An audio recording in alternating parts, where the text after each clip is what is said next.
Hello and welcome to all our viewers in Nigeria and around the world to the Midday News on Global Television, coming to you live from the nation's capital, Abuja. I am Mukhtar Kasim.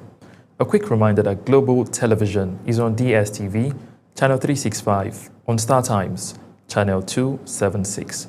We begin from Kano State, where former National Chairman of the All Progressive Congress, APC, Dr. Abdullahi Umar Ganduje, has called on citizens of Kano State to ensure they obtain their permanent voter cards (PVCs) ahead of the 2027 general elections. Ganduje made the call while addressing party stakeholders and executives from the 44 local government areas of the state during a strategic meeting held in Kano. The former chairman said the meeting served as an opportunity to reaffirm the party's support for President Bola Tinubu, adding that preparations must begin early for a successful outing in the next poll. He further urged party executives to remain visible, accessible, and committed to grassroots mobilization.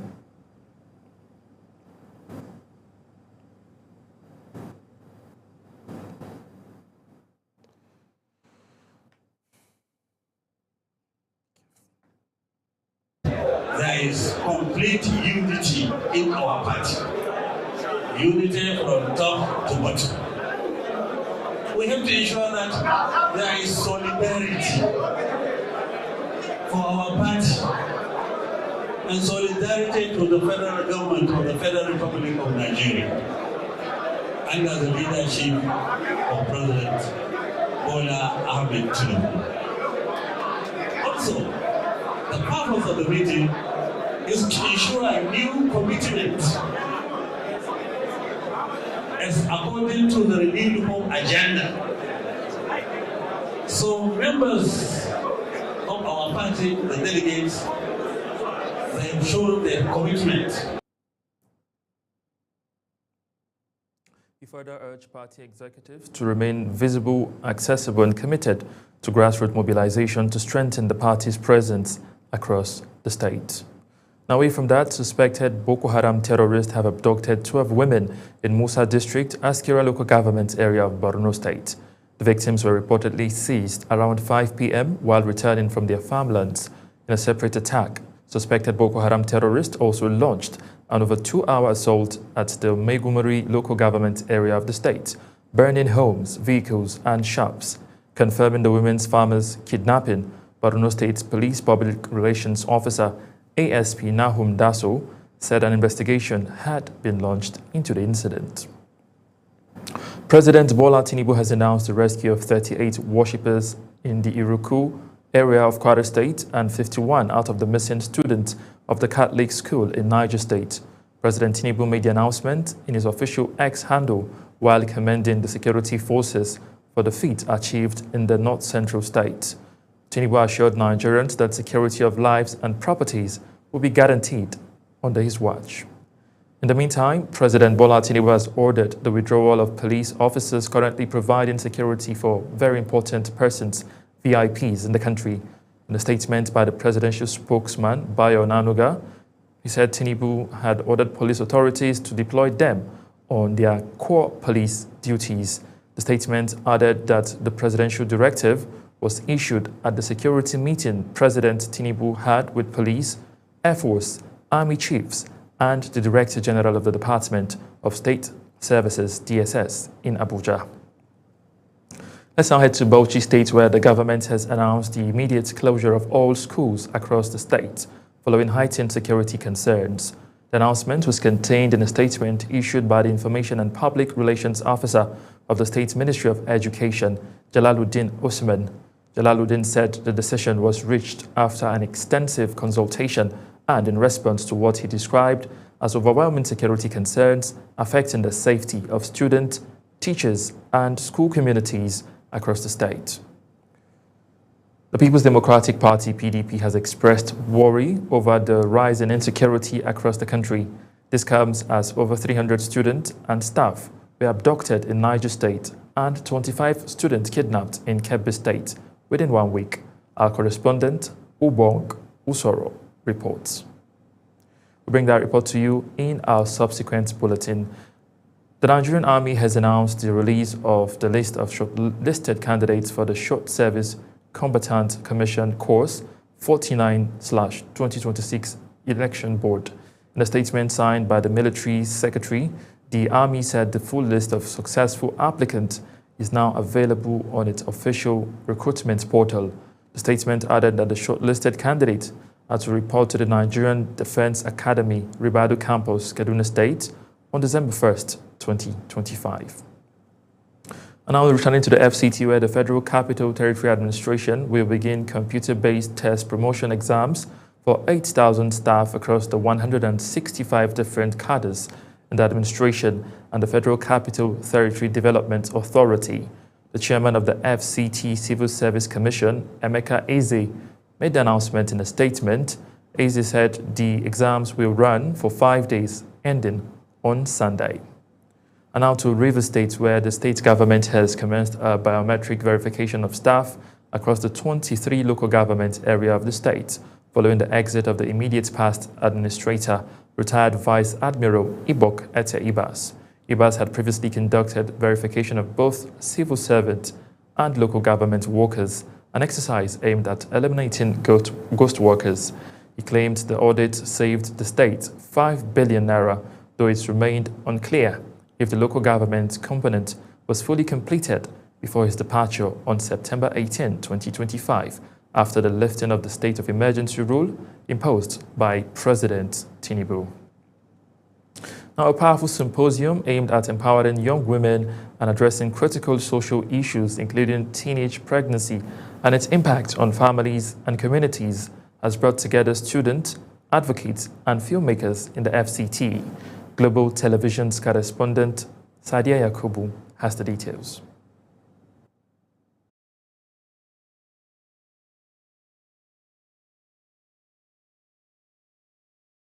You're watching the live broadcast of the Midday News. When the Midday News returns, Guinea-Bissau holds close vote as Embalo seeks rare second term. Details coming shortly, plus business and sports stories on the other side of this break. Please stay with us.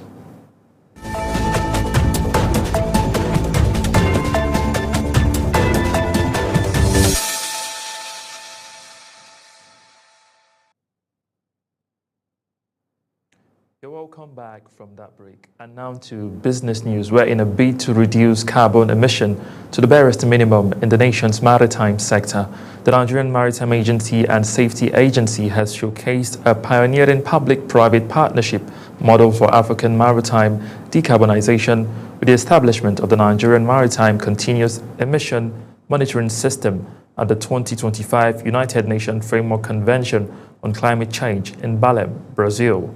In a statement by the Deputy Director, Head Public Relations at NIMASA, Osage Edward, the agency made the presentation on the sidelines of the conference at an event it hosted. The statement added that the event highlighted Nigeria's commitment to advancing the International Maritime Organization's energy transition strategies through digital innovation. Still talking business, the Senate Committee on Local Content has given the Nigerian Content Development and Monitoring Board a 2-week ultimatum to explain the alleged misuse of $14.8 billion reportedly invested in the Atlantic International Refinery and Petrochemical Limited. The action followed the board's failure to appear before the committee despite a formal invitation. Topsy Gimba has the details. The chairman of the committee, Senator Joy Onoakwo, opened the session by revealing that the board was invited to address media reports claiming that $14.8 billion of its funds was invested in a refinery now under EFCC investigation.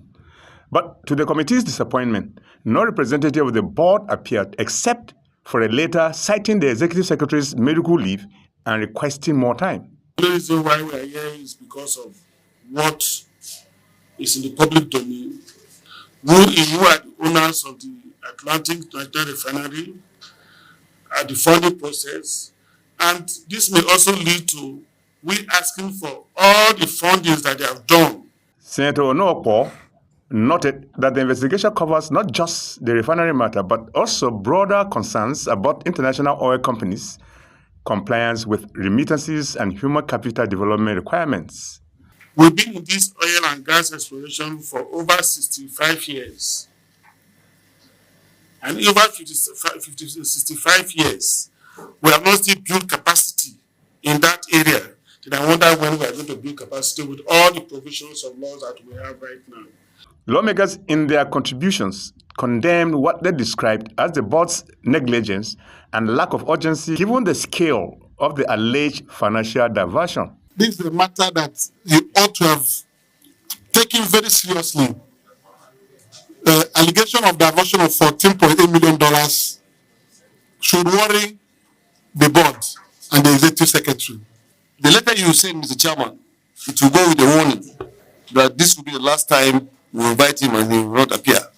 So we invite the executive secretary of NCDMB that the NCDMB avails this committee with 30 copies of all the information required. Lawmakers insist that board must show full transparency and warn that further action may follow if it fails to meet the committee's demands. The NCDMB now has 14 days to appear before the committee with complete explanation and documentation on the refinery investment. Topsy Gimba, reporting for Global Television News. Benue State is charting a bold new course into the digital age. Since assuming office, Governor Hyacinth Ali has placed technology at the heart of governance. In this special report, we trace that journey and a spotlight at its latest milestone with our Benue State correspondent, Felicity Indere, giving us details. It began with the launch of the Benue Digital Infrastructure Company, designed to deliver affordable, high-speed internet across the state. It's a vision bridging the digital divide and empowering a smarter economy. Since then, broadband rollout partnerships with tech firms and the creation of Innovations Hub have laid the foundation for digital growth. We are fostering a future-ready civil service that can adapt to the demands of the rapidly evolving world. And this training initiative is a commitment to strengthening our public sector, making governance more accessible and effective for the people of Benue State. A lot is being dependent on it now in terms of early warning detection, in terms of surveillance, how to fuse in certain operations that probably might not be ordinarily something that will be in the public. A major focus has been skills development. Thousands of young people have enrolled in coding, digital entrepreneurships, and innovation boot camps. Not just bringing this training by giving us the training and giving us certificate, but that there are a lot of opportunities from international companies. My goal with this program is to ensure that companies are sure that their data, their information in their company is safe. 102 pioneer students graduated from the BDIC Summer Tech Training and were inducted as the digital ambassadors, as government also launched the One Student, One Skill, One Computer initiative with personal tablets for each student. Our government has made remarkable progress in digital infrastructure. We have, among other things, successfully deployed fiber optic connectivity across 18 ministries, departments, and agencies. By equipping these kids with digital tools and skills at this age, we are building a foundation for a digital tomorrow.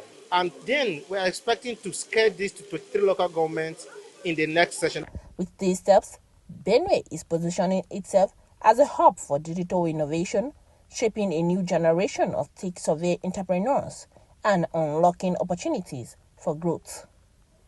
Felicity Indere, reporting for Global TV News, Makudi. It began with the launch. And now to news making rounds on the foreign scene. With a strike of the symbolic gavel, South African President Cyril Ramaphosa has closed the G20 summit to be held on the African continent. The gathering broke with tradition by issuing a leaders' declaration at the opening day of the talk, despite fierce opposition from the United States. It has been critical of South African agenda for the G20 that largely focused on climate change and global wealth inequality. Ramaphosa said the declaration from this weekend's summit reflects a renewed commitment to multilateral cooperation.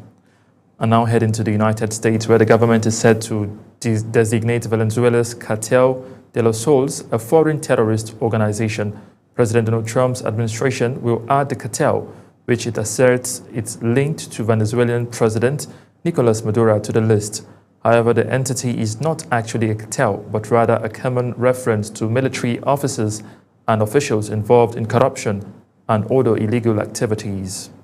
In the meantime, the United States and Ukraine have announced a review of framework for ending the Russia-Ukraine war after an earlier proposal by Washington drew criticism for being too favorable to Moscow.